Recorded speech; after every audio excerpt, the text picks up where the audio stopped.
দিকির পশ্চিম পাশে অবস্থিত হযরত শাহজালাল রহমতুল্লাহ আলাইহির অন্যতম সফরসঙ্গী ৩৬০ আউলিয়ার একজন শাহ কুতুব রহমতুল্লাহ আলাইহি চিরনিদ্রায় শায়িত রয়েছেন। তার মাজার মুবারক জিয়ারতের জন্য দেশ বিদেশ থেকে ভক্ত মুরিদগণের সমাবেশ ঘটে।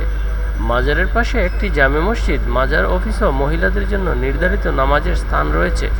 পর্যাপ্ত অর্থাভাবে অসমাপ্ত কাজ সমাপ্তকরণ ও রক্ষণাবেক্ষণের ব্যবস্থা হয়ে উঠছে না।